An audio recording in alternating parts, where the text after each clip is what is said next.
Welcome to the Human Capital Innovations Podcast, your go-to source for personal, professional, and organizational growth and development.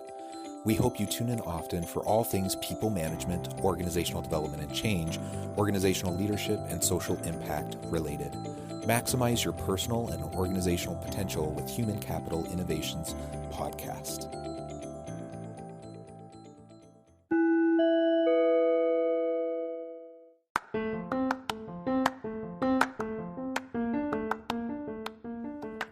Welcome to the Human Capital Innovations Podcast.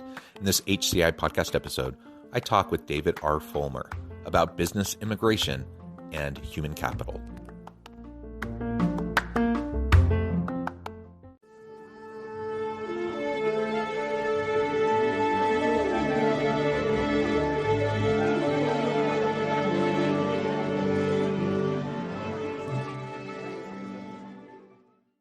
David Fullmer, welcome to the Human Capital Innovations Podcast. Thank you, John. I'm really happy to be here today. Yeah, it is a pleasure to be with you. I'm super excited to have a nice conversation today. We're going to be focusing on immigration law, particularly business immigration, and the impact that we see that having on corporations and really the world of work and human capital, what this really means, currently as well as moving into the future, and what organizational leaders need to be paying attention to. As we get started, I wanted to share David's bio with everybody. David R. Fullmer is a partner in the Los Angeles office of WR Immigration, one of the largest immigration law firms in the United States. He has worked in the field of immigration law for 25 years and is the past chair of the immigration section and chair of the LA County Bar. In 2021, he was recognized as Best Lawyers Immigration Lawyer of the Year in Los Angeles. As a business immigration attorney, he assists organizations of all sizes in establishing and maintaining programs for hiring non-U.S. talent on work visas and assisting employers with their immigration compliance obligations. That's wonderful. And this is an increasingly complex area of the law and something that organizations have to be grappling with, both in terms of trying to get great talent, but also dealing with the legal compliance components of all of this. So it's going to be fascinating to explore this with you and get all of your insights. I appreciate you spending time with me and my listeners today. Before we jump on into the conversation, anything else you would like listeners to know by way of your background or personal context? No, I think you did a great job of covering it. Thank you. Okay, well, let's dive right on in then. And maybe you can start by just laying out the general landscape for immigration law currently as it pertains to labor and organizations, desires to employ good talent from anywhere around the world. Definitely. Immigration law is a pretty broad topic, and it often gets political. There are different kind of areas of immigration law. There is, family-based immigration, which most people know about. If you marry a U.S. citizen, or if you have a close relative who's a U.S. citizen, you can help them immigrate. There is also humanitarian-based immigration. There's a lot of talk about the people from Afghanistan coming to the U.S. as refugees. And then we have, there's investment-based immigration, which is kind of a hybrid between employment-based and an individual process. This is where foreign investors can invest money in the United States, set up companies, employ people, and either get visas or immigrate based on that. And then you have the big thing that I deal with, which is employment-based immigration. This is where companies can obtain work visas and permanent residency for foreign workers that companies need to employ for their businesses. The largest and the most commonly used visa in this process is called the H-1B visa. I think most people know about it. Tens of thousands of people come to the United States every year on H-1B visas. They can be renewed, and then if an employer needs to keep someone long term, they can petition the Department of Labor and U.S. Immigration to keep them long term. So really, that's the field that I deal with most of the time. Yeah, thank you for laying that out. That's super helpful just for context. And you're based in California. California has all of its own extra layer of labor law and compliance issues and those sorts of things. So we don't necessarily need to get into all the nitty gritty of all the differences in California specifically. Many listeners are, from across the country, really even across the globe. But as we zoom out a little bit, we just think about labor related immigration more broadly, and we think about it, across the US, but even globally. What are some of the types of things that we need to be thinking about in terms of both the compliance issue, certainly, but also just in terms of an organization's ability to attract and retain top talent in a day and age where we don't feel as geographically bound as perhaps we did before? Yeah, that's a very good question, John. When the pandemic started, I kind of wondered if my industry, if my profession was going to eventually go away because people don't need to be in a specific place. Now we're almost 2 years into it, and I can tell you it has not slowed down. People are able, especially in the technology field, yes, they're able to work on global remote teams, but there is going to be a need for people to be as close together as possible, and definitely in the same country in many cases. I've seen situations where companies tried to hire someone, say in India, and have them work a US schedule. And that only works for so long. The person usually can't keep up with having to work all night. And then there's the need to be together. So yes, I don't think immigration law is going away because we have Zoom. What I'm seeing is that in the United States and worldwide, there is an explosion in business and innovation along the lines of technology. Here in California, Silicon Valley is a huge hub for innovation, and there's so much startup activity there. Here in Los Angeles, we have a lot of startup activity. Throughout the United States, us in Texas, there in Utah, in Florida, there's a tech hub. We have so many companies innovating, creating startups. Venture capital is very active, and unfortunately, in the United States, our university students are not studying and graduating with degrees in technology at the same pace as innovation is happening, and as startups are happening, and as companies are needing these individuals. So we have a demand that exceeds the supply. What we normally do, we import, and that's really what business immigration is all about: bringing in top-notch talent in the United States to fill these positions. Yeah, and that gap has existed for a while now. It's only become more and more acute over time. You talk about any STEM field, and there's already been a labor shortage and gap there from what we have in the U.S. versus what the labor demand is. But even beyond STEM, I mean, when we just think about the general the nature of the labor market, even pre Great Resignation. I mean, right now everyone's struggling to get jobs filled in all sorts of categories, STEM or not. Like, it's just hard to get good people. But even pre Great Resignation, it was still a challenge because you have baby boomers retiring in droves, and just all these different factors, the rise of the gig economy, and younger people not wanting to work in traditional corporate jobs. And so for all these reasons, we've increasingly needed to be able to tap into talent internationally. And it, like you said, in some cases it works really well. They can work remotely. They can be, anywhere in the world. In other cases, we want them here with us. And then we have to deal with the legal immigration issues. That's true. And, sometimes at that higher end, the executive or the computer professional, they can work overseas for a period of time, but there are some positions, and, on at the entry level or in areas like hospitality, manufacturing, they cannot work remotely. They have to be here in person. And there's a huge shortage on that end too. I think we've all walked into restaurants and seen that, sorry, we're closed because we don't have any staff, or you're going to have to wait a long time. We're all waiting for our orders from Amazon because there's no truck drivers to deliver, and there's shipping problems. So yeah, there is a shortage in the United States and elsewhere of people who are willing and able to really get their hands dirty, roll up their sleeves and work. Yeah, and it isn't just a U.S. problem. Like this certainly it's very relevant to the labor market here in the U.S., but this is a global issue, and the lack of tech talent, STEM talent in particular, or other fields like healthcare, also a huge ongoing issue. So if I'm a firm and I want to hire top talent from somewhere else in the world, what are some of the things I need to be thinking about in terms of just the legal complexities of making that kind of a hire, and then dealing with all the compliance-based issues? Yeah, you bet.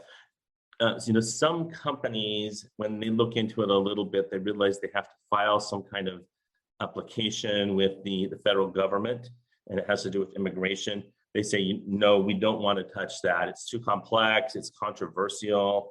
We don't want to even go there. And I think companies first need to realize that it's not impossible.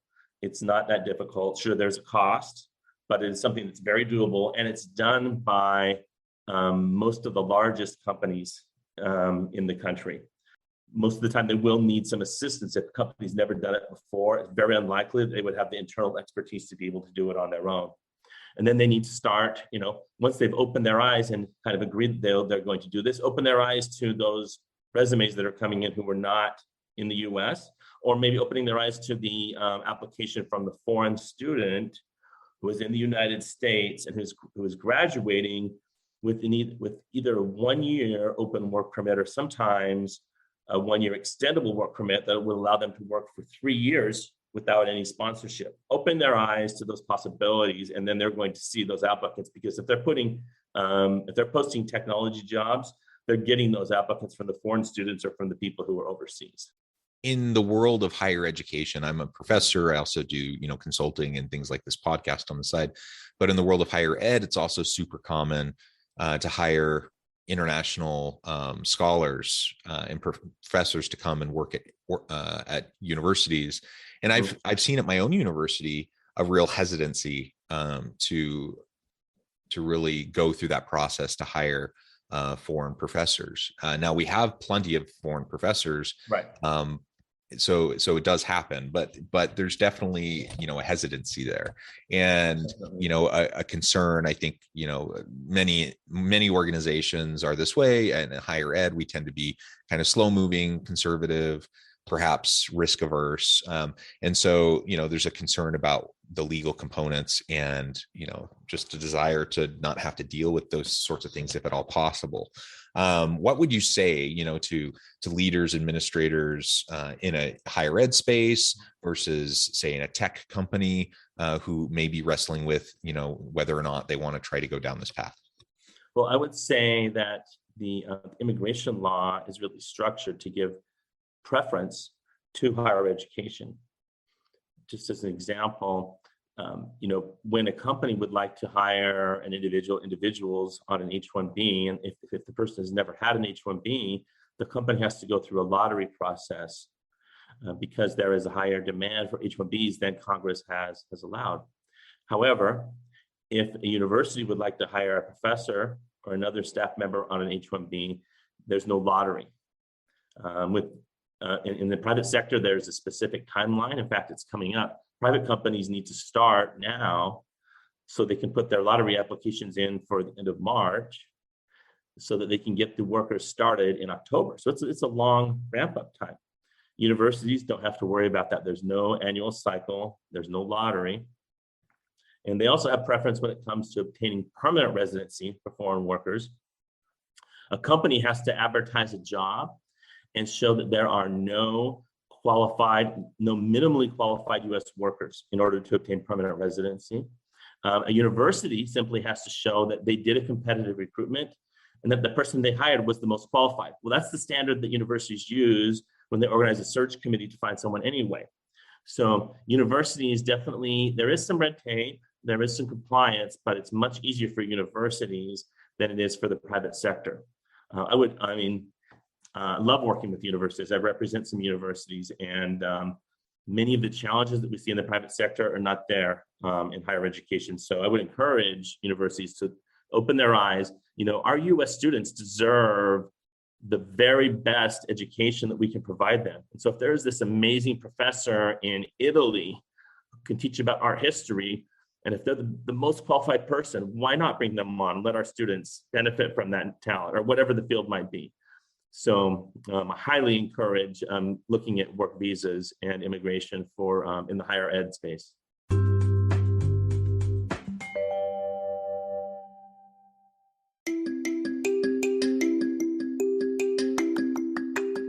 I'm excited to announce the publication of my new book from HCI Press, Bluer Than Indigo Leadership: The Journey of Becoming a Truly Remarkable Leader. Early in my adult life, I learned about an Asian proverb that translates as bluer than indigo. If you think about the color indigo, it is a brilliant, deep, and vibrant blue, what some would call the bluest of blues. To have something that is bluer than indigo is rare and truly remarkable.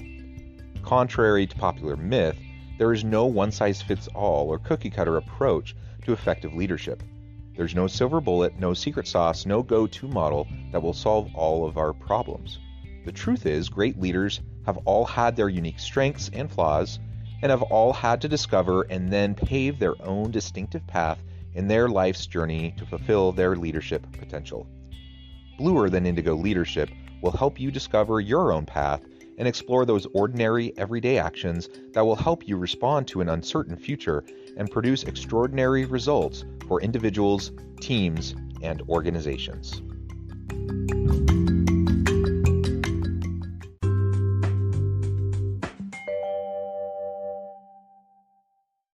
Yeah, I love it. And I think, it's interesting, just zooming out from immigration law for a second and just thinking about labor and employment law, being both a labor and employment related consultant and I'm a professor in the space as well, and then I see, administratively, I see, the Office of Legal Counsel and Legal Affairs for the university, or the internal HR department, and some of the policies or interpretations, that they have and that influence what they end up doing. I can see that, and perhaps from a different perspective than the average faculty member at the university. And I have to admit, like, most of the time I scratch my head and I'm like, that's a really overly conservative kind of an approach. That they don't need to be so boxed in that, they seem to feel like they have to be. But that's not my, sometimes I speak up and I'll push back and challenge, but it's not exactly my place or my role at the university. So, well, generally speaking, when you get a lawyer involved, their job is to avoid risk. So often they'll take the most conservative position, and that's their job. They'll look at the risks and the liabilities, and they'll say, I don't recommend it because of X, Y, Z. And then you have, in a company, it's the business unit, university. Perhaps it's the academic side who needs the talent, and they push back. And then often there's a negotiation and a meeting in the middle. And as an immigration attorney, sometimes I'm kind of in the middle there, helping them negotiate and work out something that works both from an operational perspective and from a compliance and risk management perspective. Yeah, super interesting. So, and you've already referred to this a little bit, but maybe we could talk a little bit more specifically about how the pandemic has really impacted immigration law, I suppose, generally, but immigration law specifically related to labor immigration, and the human capital needs of organizations. Yeah, you bet. In December of 2019, we're talking about, when the pandemic really got going. I guess it was March of 2020, December of 2019, we started hearing about the coronavirus, COVID-19 in China. And that's when President Trump did something which was, at the time, was kind of controversial. He said, well, Chinese people cannot come into the United States. And there was a big uproar about that. And then as coronavirus started circling the world, went to Europe and the UK, and really got bad in places like Brazil, India. The US locked down those countries. They put a travel ban on, in the end, 33 countries. And What that meant was that unless people fit into a narrow exception, they could not come to the United States, even if they had a visa. Now, of course, there was an exception. U.S. citizens and people with green cards could still come back home, but foreign people could not come into the United States. And so what we had is a lot of foreign workers here in the United States, and they couldn't go home for a long time. So that we had these workers who were really worried, for example, when the pandemic was really raging in India, and had these guys on H-1Bs who wanted to go home and help take care of their parents, and they couldn't, because if they left, they would not be able to come back. That's one thing. Another thing that happened was, companies had made offers to people overseas that had got tentative approvals, but they could not bring those people to the United States. And so for a period of time, and this ended in this past November, there was, things were on hold. If someone was in the United States, they had to stay in. And if somebody was outside of the United States, it was very hard to get them into the United States. What we had to do then was look at the exceptions that were available. And the law said that if there is a compelling national interest that you could demonstrate to the U.S. consulate, then the person could come into the United States in spite of the ban. And so we were spending a lot of time working on these national interest exceptions.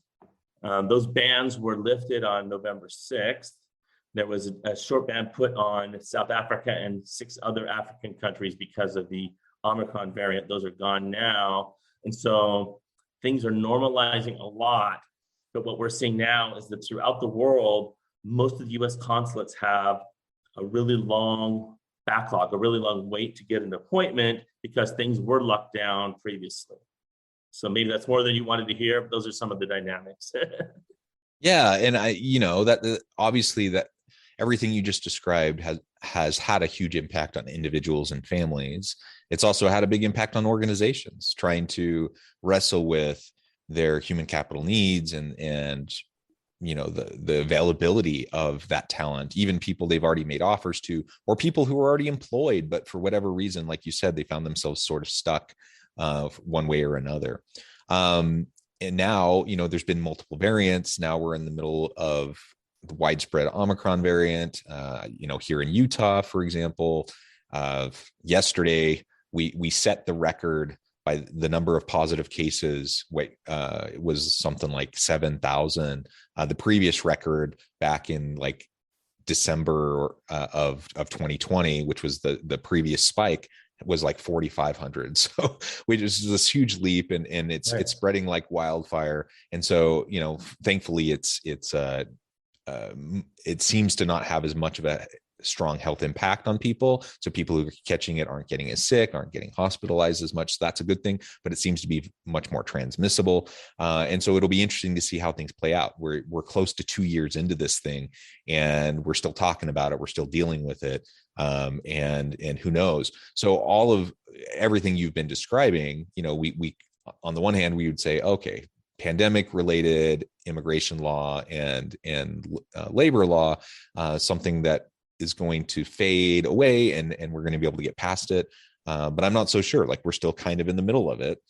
So what would you say? What would you say to organizations that are still wrestling with the uncertainty around the pandemic and trying to figure out who to make offers to and how to deal with their human capital needs? Well, I'll tell you, again, we're almost 2 years into this. When this thing started, I had corporate clients that I work with who kind of fit into different categories. Some decided, we're in this pandemic, we're just going to wait until it's done before we do anything, before we make any more offers to foreign nationals, before we do any more visas. We're just going to kind of freeze our program.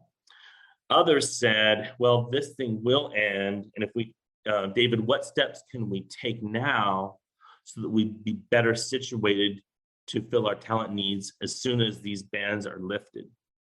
And so the companies that took the second position and decided to move ahead, well, they got their people a long time ago. Sure, it took longer than it would have taken if there were no pandemic, but they were able to move ahead and work through the issues and get their talent, where other people who stopped eventually, they most of them came back to me and said, okay, well, this thing isn't going to end. What can we do? So my advice has been and is, business people need to kind of make the decision about what kind of risks they want to take in business, but it is possible to take steps even in a pandemic to fill your talent needs.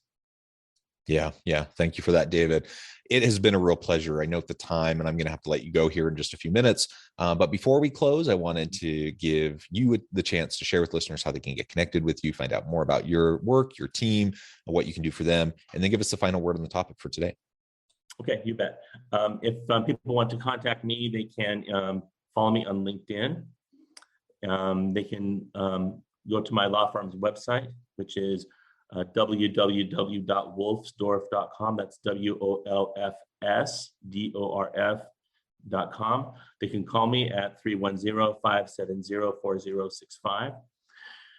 I am based in Los Angeles. Wolfsdorf Rosenthal, or WR Immigration, is a national immigration law firm.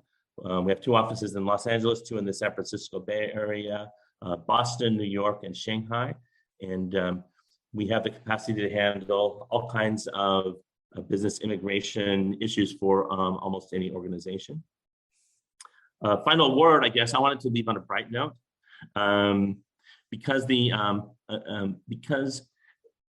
administration is dealing with kind of recovery from the pandemic, the world opening up, now they're looking at some areas where they can be more flexible. And very recently, the State Department has announced that they will waive interviews at U.S. consulates for certain cases that are most likely approvable. And this is a big change, and it's going to help companies when they need to bring employees in from overseas. In some places the appointment backlog is 6 months long, and with the ability to waive interviews and have people either drop their passports off in their Dropbox or mail them in, that's a big change for the positive. We're very excited about that, and for in other ways that the federal government is really working with the corporate world to try to facilitate things. So I think there is a light at the end of the tunnel. Good. And it's always good to end on a positive note. Thank you, David. It's been a real pleasure. I encourage listeners to reach out, get connected, find out more about what David can do for you. Check out the firm. And as always, I hope everyone can stay healthy and safe, that you can find meaning and purpose at work each and every day. And I hope you all have a great week.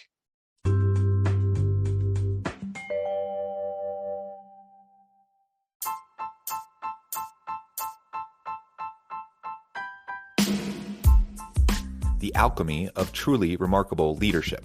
Ordinary, everyday actions that produce extraordinary results. Consider how the nature of work has shifted over the past 50 years. With increased globalization, rapid technological advancement, and the shift in economic composition, the average job of today looks very different than the average job of 50 years ago. What will the jobs and organizations of tomorrow look like? Moreover, what does this all mean for organizational leaders? What are the core competencies and capabilities of organizations and their leadership that are prepared for continued disruption and geopolitical and socioeconomic shifts? Regardless of what the future holds, increasingly, leaders need to be socially minded, data-driven, decisive, champions of talent, and disruptors of the traditional notions of leadership, teams, organizations, and work. The alchemy of truly remarkable leadership will help you to explore your own leadership competencies and capabilities and consider ways to apply and implement them into your workplace and personal life.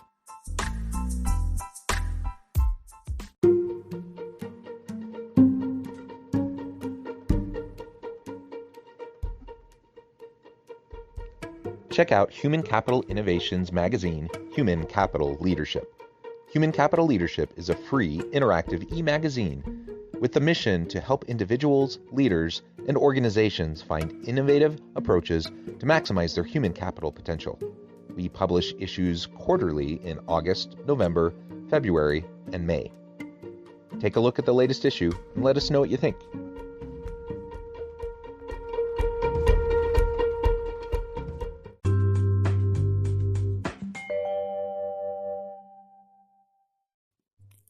Thanks again for joining us for this episode of the Human Capital Innovations Podcast.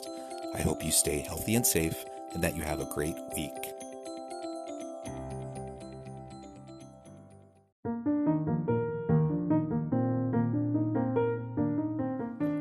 Check out our new weekly LinkedIn newsletter, Alchemizing Human Capital, exploring industry trends via original research and interviews with executives and thought leaders from across the globe. We look forward to having you join us.